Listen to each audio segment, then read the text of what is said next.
you have a collection of cohorts that your main character meets along the way. I don't want you to feel obligated to explain everything about this film, but can you talk a little bit about the collection of animal characters that you introduced? It all started with the cat, because the idea of a cat being afraid of water is something we don't need to explain to anyone. It works without dialogue, and this allows us to tell the story without a hero or a villain. It's really cat versus nature kind of a story. So yeah, that started because I had cats growing up, and they inspired a short film I made in high school, which this is kind of adapted from. And I've also had dogs, one of which I mentioned earlier. So those are the inspiration of the dog. And the dog is like the opposite of the cat. The cat starts out being very independent and then learns to trust others, like I was while making this film. I used to work alone. This is my first time working with a team, so kind of like what cat's doing. But yeah, the dog is the opposite, and it starts out being very trustful and always looking for someone to tell them where to go, but then it learns to be more independent. I just wanted to show the positives and negatives of each of these aspects, but each of them are kind of chosen based on the theme, that they're looking for a place they belong or a group that accepts them, and they each have their own journeys and they change, and hopefully they're not one-dimensional. And this makes, like, they're flawed, which makes them interesting. But yeah, it's kind of complicated to make an ensemble story without dialogue, to have each of them have enough attention, and they're also supporting or challenging the cat, but they also are kind of stand on their own. That's really cool. Now, I'm an animal person. I have both cats and dogs at home, and you have a really cool, heroic dog character, but you got some annoying dogs in this movie. Yeah, they remind me of my dog. Yeah, well, they kind of represent that following just a group without really considering things. But yeah, we also have a really nice dog, so hopefully it balances that out. Cool. Your dog. Oh yeah. Well, so going back to you making this film, your first film away, you did this all by yourself, from writing to animating to scoring and editing and all that, right? So what was it like to work with a team? What was that process like? Not just process, but emotionally, psychologically. How did you make that transition? Yeah, so making away was kind of my unofficial film school. I didn't actually study filmmaking, but I wanted to do all these tasks so that I would understand what everyone's doing. And now that I'm working with a team, I also know my strengths and weaknesses, and I know that animation, character animation in particular, isn't something that I'm great at, so I was very happy to give that to others to do. And but with other things like the music, I kind of wanted to be involved, just because I really enjoy the process, but also it helps me to understand the story.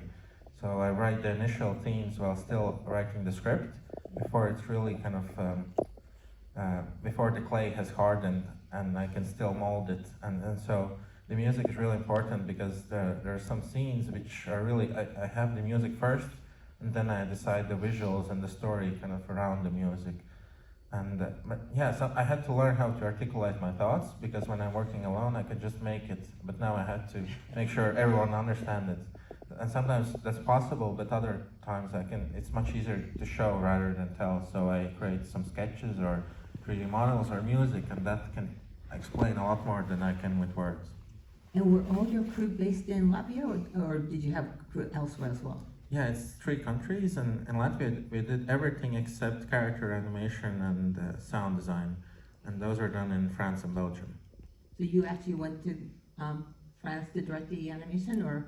I went there a bunch of times, but mostly it was remote, so because I also had my team in Latvia, but it worked out very smoothly, and now I think we're kind of used to working remotely. Great. Thank you so Well, much. thank you so much. And congratulations. Congratulations and good luck on Thank you. Sunday. So, welcome. Thank you. Congratulations. Welcome, congrats. Yeah. Thank you so much. So, this is a follow-up to a very beloved film that, it's, the first one was really about a very specific time in the character's life. Yeah, she was 11. 11 years old, and nailed it. So, what was it that made you all want to go back in and reconnect with this character, a little bit older? Yeah, this all came from Pete Docter, who is the director on the original film, and he's our chief creative officer at Pixar. And it was really the lasting impact that the first film had on people. It kind of feels like that the Pete intended to do a sequel, because at the end of the movie, the first one, they extended the console and added the puberty button, but it was all just for a joke, and Right. never intended that there'd be another one, because these movies are so hard to make. To think that you're going to make two, is too much. And so people kept coming up to him and telling them how much the movie meant to them in their lives and how much it impacted them. He's like, wow, this has really stuck around. And so that got him thinking, I think there might be potential here. And so that's where I had a meeting pop up on my calendar. And it just was like Kelsey, Pete, and Jim. Jim Morris was our president at Pixar. And there was no description of what the meeting was about. It was just like in Jim's office. And I was like, whoa, this is either going to be the best meeting ever, Or maybe your last. or my last one. It ended up being the best. It ended up being the best because that's where he said, I think there's potential there to do another story. I don't have an idea, but I think you'd be a good person to go off and see if there is. And what I love about Pete and what I love about Pixar is he said, if we don't find something we don't get excited about, we won't make the movie. That's super cool. I know you have the official next question, but I just wanted to ask, since you ended on that note, how long did it take you to get excited, to come up with something that you all were excited about? It took a while. I think I spent 3 months in the beginning pitching ideas of what we could do. Mm-hmm. I was going to pitch 3 ideas of what we could possibly do, and I knew one of them would be Riley as a teenager. I go, oh yeah, that's one of the 3 I'm going to pitch. And so I started to research what happens in our brains when we're teenagers, and I brought a lot of experts from the first film. Dr. Keltner was an expert on the first film, and I brought him in, and I asked him what happens in our brains when we're teenagers. And I'll never forget, he was at the table and he leaned back and he was just like, oh, Kelsey, it's so much. I'm glad I asked. And it made me lean forward, and he's like, it's a lot of change. And that got me really excited because I was doing a sequel, and I'm a huge fan of sequels. You can do them really, really well. There's a lot of bad ones, but there's a lot of really great ones. And I actually made a list of all my favorite sequels and a list of sequels that I didn't think were as successful. And I tried to analyze, why do I love these and why are these not successful? And I think there's a common thing with the ones I loved. There was a sense of change and of originality. Mm-hmm. The ones I didn't like, just like, hey, that worked. Let's just run that again. Yeah, but Let's just different. do it again. And the other ones were taking chances, doing something different, growing and changing. So when Dacker, was talking about like it's so much change, and the idea of like construction started to appear in my head. I wanted a wrecking ball coming through headquarters, and it was all about Riley growing and changing, which I thought would help with telling a good sequel. Wow, so my second question I was going to ask, kind of gave me all the answers to it, but I'm going to ask it again. So, what was important to keep from the original story, and what did you want to do different? Yeah, I mean, Kelsey, I know you always wanted to kind of continue Riley's story. People really had talked to us about, like, they want to know what's going on in Riley's life when she's next. And Amy Poehler has such a great line at the end of the first movie about, like, Riley's 12 now, what could happen? So it seemed like following that up and, like, showing people, like, here's what's going on with Riley now was a great place to start. I made a list of everything that I wanted. I was working at the studio while we were making Inside Out, but I was on another movie. And I go to the screenings and send my notes and thoughts and everything. But it was kind of cool because I got to be able to see the movie from the perspective of the audience. And so I go, okay, what do I want from an audience perspective? And I made a huge list of stuff that I wanted. I wanted that puberty alarm to go off I'm like, you set that up. I want to see it go off. And I want to see what happens. And I wanted new emotions. I thought that would be something, that's what I wanted as an audience member, of like, expand the cast. I want to see who else is there. I really wanted, and I wanted to go to new places in the mind that I didn't get a chance to see, which is a big part of that clip that you saw. I also made a list of what I didn't want to do. I haven't talked about this too much. I did not, one of the things I really didn't want to do is Bing Bong. I love Bing Bong so much. He's a wonderful character, he has this beautiful sacrifice, and I was like, I will not Bring Bing Bong undo back. his sacrifice. Right. Out of respect of the filmmakers and of Bing Bong, because what he did mattered, and I was not about to bring him back. So I held true to that. You have a bunch of new characters. Thanks for bringing that up. And and anxiety is really it's a huge showcase. But maybe it's because I've even aged out of middle age. So I've been told. But one character that pops up mainly as a joke, but it really resonated with me, is nostalgia. Oh, remember nostalgia? Oh, I know, it's wonderful. Yeah, you're showing up too soon, nostalgia. Go back in the car. Yeah, she was there from the very beginning. I think we do multiple screenings at the studio, and we just thought it was so much fun to have a character of nostalgia come out. And there was a story artist that had the wonderful Dan Park. He had the idea. Did you notice the color of her glasses? They're rose-colored. Rose-colored glasses. I was like, that's brilliant. And June Squibb is lovely. She's just the greatest. And we had worked with her on Toy Story 4, so bringing her back in her 90s to play nostalgia, she just brings a lot of charm to that character. So lovely to work with. And then I saw Thelma, Oh, and I'm like, yeah. I'm never gonna mess with you. Don't again. mess with June. Don't mess with June Squibb. I saw those like almost like back to back. Yeah, It's a great double feature. wonderful. Yeah. What I love about nostalgia, one, it's fun, but also shows a little bit of what else is out there. Yep. You know what? I think good sequels do that too, or good films. Like there's other things around the corner, and you kind of hint at that. And so we had a scene where they were down in the waiting room, and we actually designed the set and everything that was kind of down there. So she's kind of coming up from there. So I like how she's indicating that there are possible other emotions down there with her. Super cool. So I'm going to ask a producer kind of question. So how did the two of you work together as a directing team there? Yeah, it was a ton of fun. I had never had the chance to work with Kelsey. I've been at the studio 28 years, but it's really easy to leapfrog each other and be working on different films. So we had never worked on the same film. I had the pleasure of being the associate producer on the first Inside Out, and so Pete and Jonas asked if I would produce the film alongside Kelsey. And so I think we were a good complement to each other, because I had relationship with the cast and had kind of been through the development of that story. But Kelsey was coming in as just also a huge fan of the first film and wanting to do something new and different and expand it.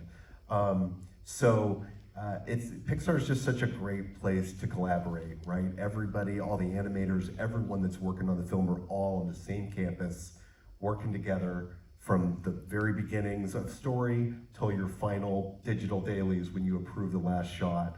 And so we got to rally together for 4 years and lead this team to create this film. Cool. You guys get into any fights? The two of us? Yes. It was pretty cool. I think it was pretty cordial. No, we did throughout. not. No, we didn't. We got along. Although I do have a scar from the sequence you just watched right now. I was like, my daughter pointed out something in my arm. She goes, "What's that from?" I go, "Oh, that's when I was recording with Maya Hawke, and there's that scene where Riley dives for the puck, and she has to say, and Riley dives and misses it, and she wasn't quite getting it. I go, no, this is what's happening. And I got up and I dove on the floor so she understood. And I had a little bit like this. Look, I have a carpet rug. Big carpet burn? Yeah, a scar right here from that clip right there. So that's the only scar that I've got. Yeah, it wasn't me. And I gave it to myself. It wasn't you. Okay. Worth doing. Well, thank you both so much, and congratulations. Yeah. Okay. Pleasure talking with you guys. Thank you. Yeah, thank you so much. Thank you, everybody. So when you're welcome to Australia. Welcome. Glad Congratulations, and I did not get the animator blap. Poor little friend No as well. Little thing. So cute. So this is feels like such a personal story and such a in such a often complicated and going all over the place story. What was the genesis of the idea? What was the nugget that actually inspired you all? Well, it was about 9 years ago almost now, my father passed away, and whenever I start a script, it's usually from a point of anger. And my father was a bit of a hoarder, and he left behind all this stuff for my siblings and I to sort through and clean up. So I was very angry with him, but that then led to curiosity into hoarding and the psychology behind hoarding. Why do we fill our homes with things that we don't need? So I started to talk to psychologists and read a lot of literature, and I discovered that extreme hoarders, more often than not, have had the loss of a child, a sibling, or a twin, and that the hoarding becomes a coping mechanism to deal with all that pain and loss. So that really fascinated me. And also at the time, I was going through all my notebooks and journals that go back 3 decades, and I came across some notes about a friend of mine who was born with a cleft palate. And as a little girl, she had a lot of operations on her mouth and was bullied and teased quite a lot at school. Yet she grew up to be quite a well-adjusted, confident, if anything, quite an extrovert. And now she's a fashion designer in London. So that really interests me. How did she get over that intense trauma as a child to grow up to be this well-rounded, adjusted adult? So I just started writing, and it took 3 years and 16 drafts, and this is how we ended up.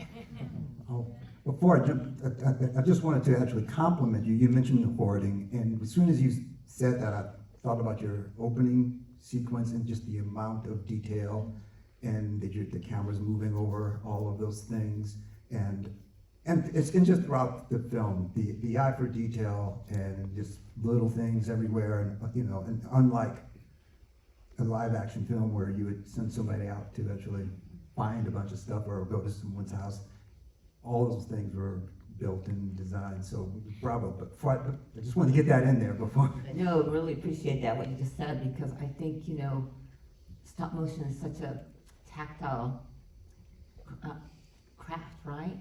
And so how do you come up with these characters? What inspires the design of these characters?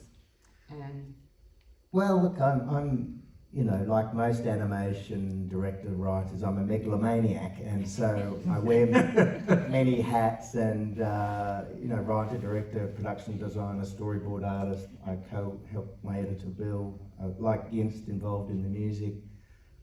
And, because everything had to be handmade too, I was involved in the making of that too. But it, as you said, it's a very personal film, so I think as an auteur you have to be involved in every step of the way. And because too I have so much control and creative freedom in Australia, a bit like Flow, we get our money from the government, so we get final cut, and so we can really go to emotional depth that we would like to go to. We're not just restricted. So of course this film's rated R.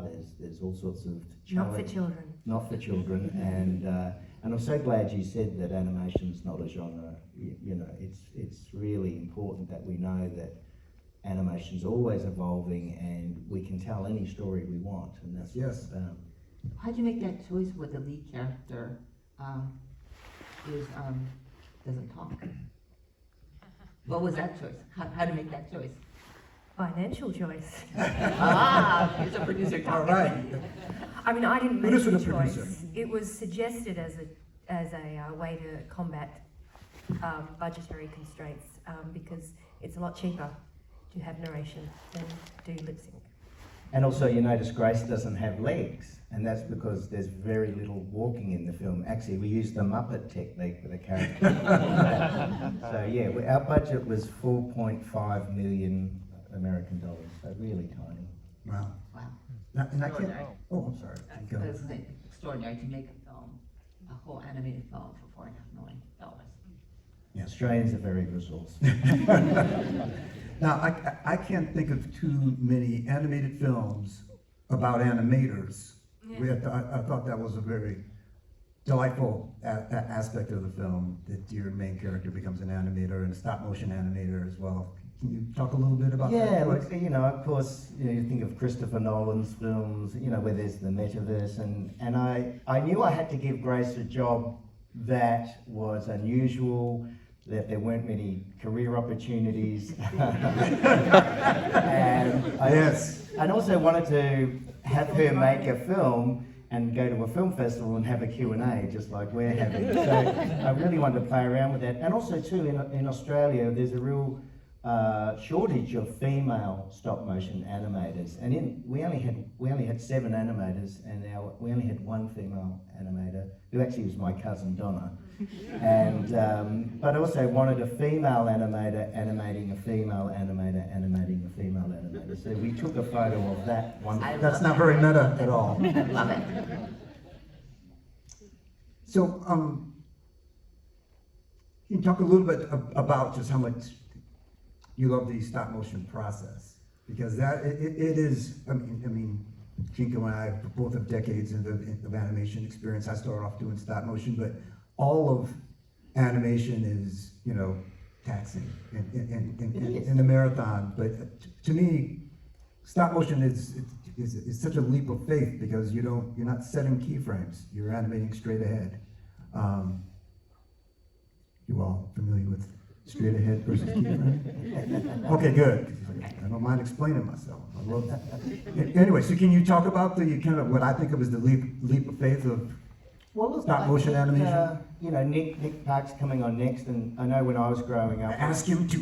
Well, I think it was, you know, when I was at film school 29 years ago, I was told that stop motion was a dying art form and that CGI would kill it. And if anything, it's alive and well now. Guillermo del Toro, of course, Wes Anderson. So, and I think there's a reaction against just particularly AI now, that people appreciate things that are handmade, that are tangible, tactile. For example, in our film. Oh, here, break it down.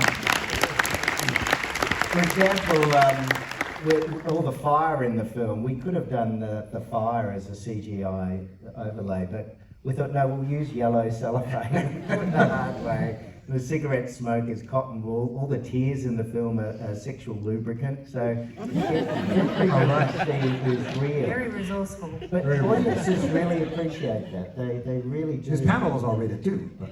It is an art yeah. But I think when the audience sees the fingerprints on the clay, they know that what they're looking at is tangible, it's tactile. Of course, AI can replicate it, but it is synthetic. What we're doing is real, and I think that's what audiences are appreciating more than ever, which is why at the end of the film we put the sentence on the last end of the credit roll, this film was made by human beings. And I did that as a bit of a joke, but now it's become quite pesky. Well, so this is a bit of a redundant question, but I'm going to ask. I know this is a very personal story to you, but is there a particular scene in the film that is very special to you? Yeah, look, I think as a writer, I think it's our duty to push the boundaries, to present the audience with challenging subject matter. So it's about risk-taking. And I know when I wrote this screenplay, I put in the gay conversion sequence, and I was nervous, the Australian taxpayer investors were nervous, but I felt like it needed to be told. And I think, again, with animation, as I think Ing said, that we can do anything we want. We get to play God. And I love watching animation that is pushing the boundaries. And I think animation is really evolving it's really growing up. I think, and the fact that the nominees this year are so diverse, we come from all different backgrounds, but we celebrate the art form, and it is an art form. And it's showing that, particularly for emerging filmmakers, you can tell any story you want, and the best story to tell is something personal because you know it better than anyone else. So I think really it is all about writing. I remember at film school my lecturer said, I don't care if you animate 2D, 3D, computer, sand, plasticine. She said, all I care about is your story, because the audience will always forgive bad editing, bad music, bad cinematography, but they will never forgive a bad story. So focus on that, and the rest will follow, hopefully. That is so true. All right, thank you. Thank you so much. Wishing you much luck. Thank Coming you. Sunday night, and I've got to lose 5 kilos by Sunday. Okay, on that note, we will leave. Thank you, madam. Thank you. Wonderful puppets. And I heard that these are production puppets, correct? Yes, these are the actual puppets. Yeah. Wow. So great. Well, congrats. Hold the mic at the same time. Hi, everyone. I'm trying my chair just a little bit. So you're no stranger to the Oscar stage. You've won 4 Academy Awards. I should explain 3 of them were for short animation and 1 for feature animation. You know, the Oscars are all the same size. Oscar's an Oscar. An Oscar is an Oscar. And, you know, so you have a co-director on this one, Merlin Crossingham. Can you talk about your collaboration with him? Yeah, well, I've always collaborated on all the films I've directed alongside somebody else. You know, Chicken Run was with Peter Lord. Curse of the Were-Rabbit was Steve Box. And this one, Merlin has been like creative head of the brand for quite a few, and has done quite a few commercials and all kinds of projects. And when I was thinking of who to direct alongside or to join me directing, yeah, Merlin was an obvious choice. He was always a brilliant animator. Super cool. So this is a sequel, right? Well, kind of a sequel because his character got. So sorry, maybe I should not say sequel, but I'm just curious. So what was the origin of why you tell the story? It started actually, Feathers McGraw here. He was a kind of late-breaking idea. I was actually thinking of just another 30-minute Wallace and Gromit short, actually, and it was an idea. This was like when we did Curse of the Were-Rabbit, 2005, 6. Oh, wow. And I was just had this idea about what if Wallace invents a robot gnome to help Gromit in the garden with garden chores, and it was like great fun. But it was every time I pitched it, it was like something of like who's motivating when the gnomes go wrong. Yes, they obviously would. What's motivating and you know there's some menacing or sinister force missing, which often is in a Wallace and Gromit film. and it was like when I came back to the project years later, I was just tinkering around with it, and there was Feathers McGraw on the shelf, and like smiling, me, and it was like seems obvious now, but it was a lot of people had asked if Feathers was returning, but I'd sort of dismissed it because there was no good ideas. So and this was like so we didn't set out to do a sequel as such. That's the only reason I say that. It was more Feathers was like a fantastic like opportunity or a great story solution, really. Well, thanks for mentioning Feathers and bringing him out. The thing about Feathers and even Gromit doesn't even have a mouth, and you know, and very often animation is dependent on a lot of broad action and huge takes and squash and stretch. And I love the bravery, and I always have with Gromit, but he and Feathers get a lot of emotion and expression, and with a lot of subtlety. Can you kind of talk about what I think is just a really brave take, as far as I'm concerned, as an animator? Yeah, thanks. I mean, I'll start with Gromit because the way he came about was because the first Wallace and Gromit was my student film. It was a Grand Day Out, which I made at the National Film and then Aardman helped me finish the film, so I moved to Aardman, and that's how I started with Aardman. But I was at film school. I was trying to animate Gromit on one of the very first shots when he's building the rocket, but I was planning a mouth. I even recorded a voice, but I couldn't reach. It was really awkward, so it was kind of out of laziness, really. I just started moving his brow up and down. It was a lot easier, and I just suddenly realized, everyone reacted to it like, wow, he's suddenly human and got feelings and thoughts, and suddenly he becomes the more human character. Oh, wow. And that's how Gromit was born, really, and I believe out of clay, he may not have happened because it was that ability to move and tweak and just put in lots of little human kind of nuanced expressions that was the power of simplicity is what it's all about. And Feathers even more is about that. Yeah. Because this is it, as you know, this is the actual production puppet here, or model figure, and he has nothing. He doesn't even have eyebrows. Yeah. So you've got to use all your resources in cinema, really. He just comes on, he just stops, he turns, and he blinks. Maybe that's all he can do. It's so cool. He's thinking. So you use the music and the camera. So you kids and you younger animators out there, laziness is the mother of invention. I'm not sure about that. I'm kidding. Totally kidding. It's true. Oh, use. But there's a skill to laziness. There's actually talent to laziness, right? It's kind of because we don't have CG. It's not CG. So therefore, we have to think in limited ways of how to do things, and so you use your limits to an advantage. I guess is what I'm saying. Okay, wonderful. So I know it's been 20 years since the first Wallace and Gromit film, right? Mm. So how has Sorry, since the first one. first one, right? It says your first one was released in 2005. 1989. Oh, the feature. Sorry, feature, yeah. yeah. Sorry. Feature, right? Yes. So that's 20 years ago. Has technology influenced how you animate, or have you pretty much stayed the same in terms of how you make these movies Yeah. and animate?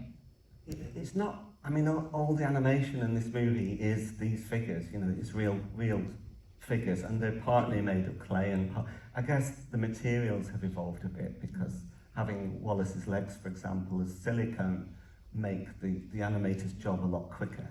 But they're not re-sculpting the legs every single frame.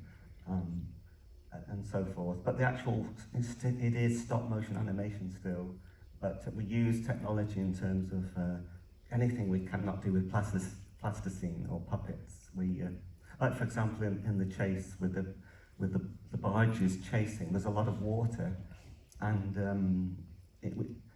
we had to work closely with the digital team to create water that fitted the stop motion world. Otherwise, it would have seemed odd, like too realistic. So they had some software where they could take the motion blur out, for example, and then it looked too so we put a little bit back in. So it was great to have that technology to get it to fit the stop motion. My whole career has been done doing animation effects, and so I was super duper impressed with the water, and I'm definitely aware that another institution that hands out awards for animation also nominated you all for Best Visual Effects for this film, so congratulations. Really cool stuff. Okay, thanks. And really to be able to use technology to really, I think, preserve the techniques, right? Using digital, but preserving the look of stop motion, I think I think what you did is formidable, because it's so easy to make it look digital.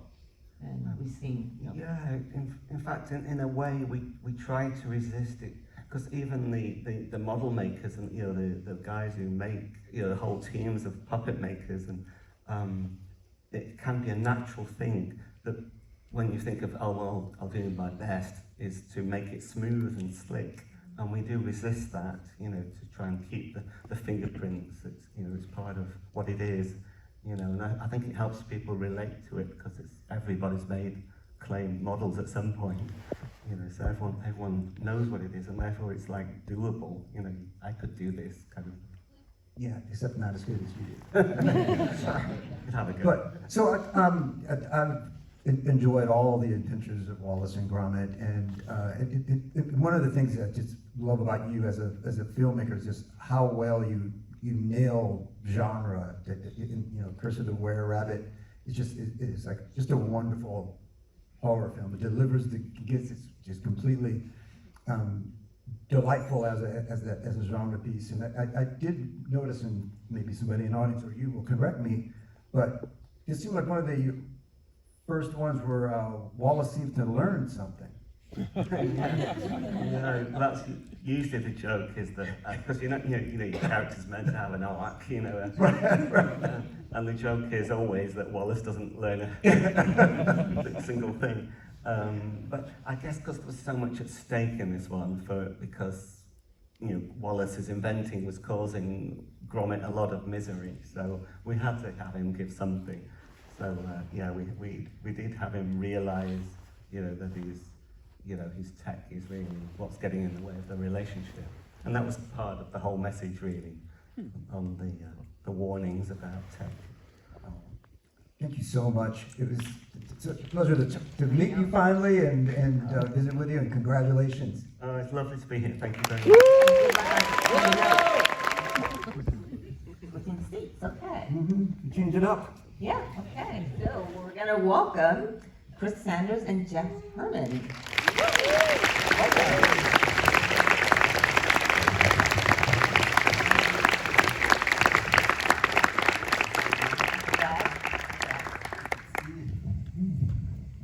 You have a camera with you. I carry it with me everywhere, yeah. Okay. Cool. Welcome. Thank you. Your film is visually stunning. Love, love, love that painted look. Can you talk a little bit about the whole reason you created this look and what inspired you? Yeah, so when I read Peter Brown's novel, the imagery that was coming to mind was like very Tyler Swan, like Bambi kind of sophistication. And I guess it was like primarily it was a concern that because of the characters, all these animals and a robot, that if it was done in a more like traditional CG style, that it would feel too young. And I was very concerned that anybody be interested in seeing this film and that it would compel people, just like the imagery would compel them to come and see it. And I think that part of the reason that it resonates the way it does is the look. I think it's part of the equation. It's the music, it's the dialogue, but I think that look, it did a lot for us. The thing that was surprising, and I didn't expect, is a very impressionistic look. They're like flowers are just little like dots floating. They don't have stems. That's very, very loose. The thing that I didn't expect was that it felt more real in some ways. I think, for example, the fur on the animals, it's all matted looking because it's brushstrokes. It's all gathered, and that has like this. That has an overall effect that it's hard to quantify. But on screen, when we have this high wide shot of a waterfall, and the water even has a painted surface to it, and that's when it really came together to me. Like I thought, like this feels more immediate, more real in its own way, because of that look. And it was just an unexpected, I think, effect that came out of it. Did you do a lot of testing to get this look, or was this? It was a very methodical process. DreamWorks had made some huge advances visually, getting a more illustrated look on screen with Puss in Boots, The Last Wish, and with Bad Guys. And we wanted to go even further, more soft, more painterly. So they made these wonderful advances, and we were just leveraging off of that, really. It's really cool. Looking at the film, and I agree with everything Jinko said about how beautiful and engaging this look is, and do you think because it's been out there for a while and you've seen people been reacting to it quite a bit? Do you think part of the painterly look and it just invites people to fill in more gaps as an audience member, that they're not just kind of going like, oh, that's wood and that's fur and that's metal, that they're actually kind of bringing more of themselves to it and kind of enjoy it. Yeah. I mean, It feels a little more handmade. We are sort of circling the same thing here. Yeah. We have been, and it's the movie and the story in the book is so emotional, and goes to such a variety of places emotionally, and there's heartbreak, there's tragedy, and all these things. So we were hoping for the visual look to complement that in some way, to also elicit an emotional reaction. And so we kept gravitating towards the biz dev pieces that were more impressionistic, and because it kind of went along with what we were going for narratively. It did. I think we're kind of saying the same thing. There is, I think, when you don't, it's easy on the eyes. There's a lack of detail. And I think that can tire you out if there's a lot of detail all the time. I know that like when it comes to CG in general, we're all working very hard, no matter which film it is, to keep the audience refreshed.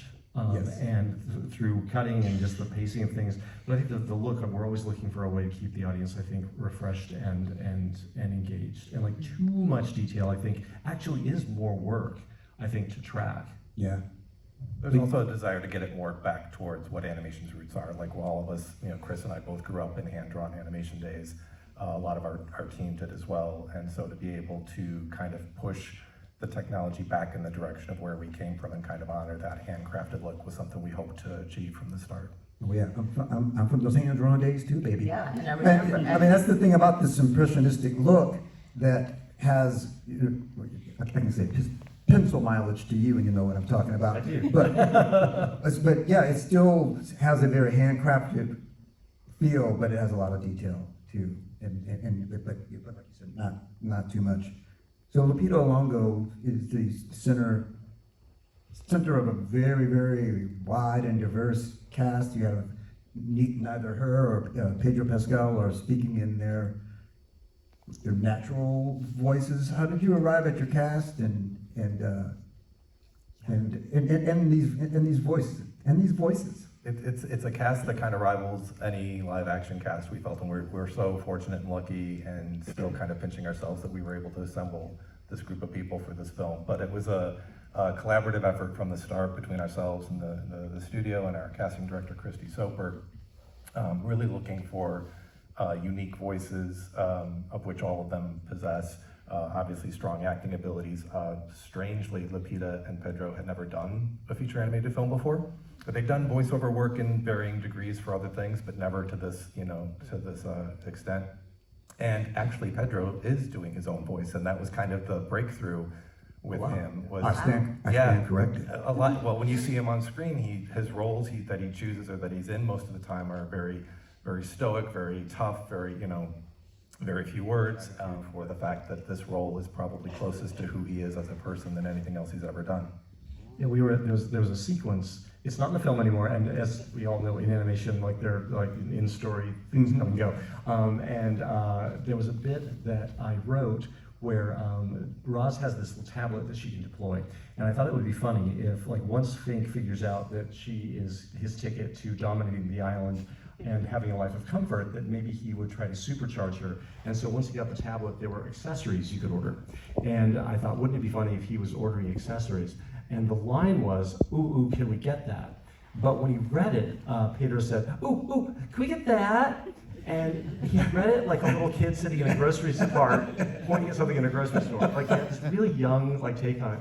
And that for me became like a touchstone of his character. Like, that's Fink. He's more vulnerable, I think, than you would expect when you first meet him. Oh, that's really cool. Yeah, so jumping more into working with your cast, how closely did you work with Lupita in creating Roz, the character that really transforms into the film? Can you talk a little bit about that? I can't put too fine a point on what Lupita did to create her own character. We had several conversations before she committed, because she wanted to be sure that we were going to be collaborating on the film. And we met for the first time in person in New York City, where we did our first recording session. And we just talked it was a 3-hour session, and we talked for over an hour before we did anything with a microphone, just going through every aspect of Roz. Because Roz has a very particular architecture in her thinking, and there have to be these gaps. And if you don't have the gaps, the film isn't going to work, because she has to have a lack of programming in these really critical areas, forcing her then to go off program, which is a big no-no for her, but she does it anyway because she's putting a premium on Bright Bill's life, so she's willing to go off program. So figuring out the architecture was what Lupita took the lead in. And she questioned so many things in the best way possible. And I would rewrite on the spot, but I never left a recording session without my homework. and I would redo things, and redo things through the whole film.